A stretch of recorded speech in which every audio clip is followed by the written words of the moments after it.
What's up guys, this is Spencer from Starkill and 8-Bit Kit, and today we're going to be talking about the Alesis Strike Pro.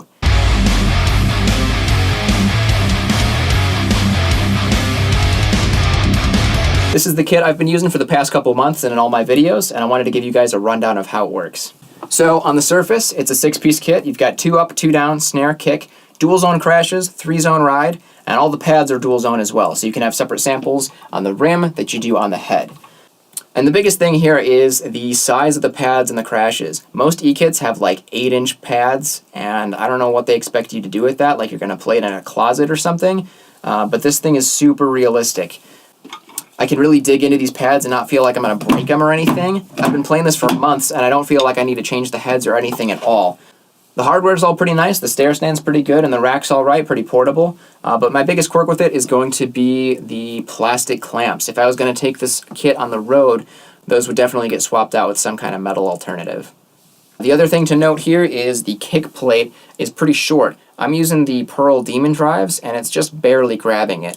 It never disconnects itself, and I don't need to worry about that, but it does kind of wobble. If you're a rock drummer, you're not going to have any problems, but if you're a metal drummer and you're doing double bass, you can see that it wobbles a little bit there, so I do have to keep an eye on it from time to time. The drums and cymbals are super responsive. They've got triggers all over them, and what's pretty cool is on the side of every drum, there's a little dial, and you can just quickly adjust the sensitivity there. So instead of having to dig around in your settings in the module, you can just quickly turn something if it's not feeling right, and it'll be good to go. So overall, the drums feel really good to play, but more importantly, let's talk about the module, because that's where most of your money is going to end up going. So a couple of cool quick features here are it's got an aux in and a headphone out, so I can just plug in my phone on whatever YouTube or Spotify track I'm listening to, and then have my headphones on, have a separate volume mix for both of those, and just jam over whatever I want.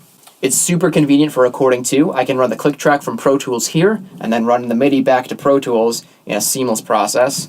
And then another cool thing is it's got individual outs for all the pads. If you're going to play this in a live setting, most E-kits just have a stereo right and left, so if you wanted to adjust the kick sound in the room, you'd be screwed. The only way for you to do it is to go into the internals of the module and configure all the settings there. But here you can give the front of house engineer just one input per pad, and he can have total manipulation over it. So if the kick isn't sounding right, he can adjust it. All the stock samples are pretty good, and they're going to have a lot of dynamic range within them, so when you're hitting the drums soft, it's not just going to be the same sample with a lower volume, it'll actually be a responsive, separate sample. The biggest thing here is the ability to import your own samples with an SD card. The onboard samples are pretty good, but I wanted to be able to take whatever sounds I was getting on the album to the stage or to my videos directly. The Strike Editor software is super cool. It lets you build fully customizable kits. You can either import your own custom samples or use the ones that are already there, but you can have certain samples trigger at certain velocities on certain pads. So tons of flexibility there. The main kits that I play on this, I actually just rendered down some Steven Slate samples, threw them on my SD card, and then built a preset kit. I'd been tossing around the idea of getting an E-kit for a while, and the brands that were coming to mind were obviously Alesis, Roland, Yamaha, and Pearl. Roland has always made some pretty high quality stuff, but the biggest factor there was the price point. I basically would have spent way more money on that than I did on my car. For the Pearl Mimic though, the module alone rivals the cost of this entire setup. They argue that they've got the Steven Slate samples on board, which is super cool, but with an SD card slot and the Strike Editor software, I could just render down those samples and upload them directly to this module. Overall, the kit is super playable, there's a lot you can do with the module, and it's at a way more affordable price point.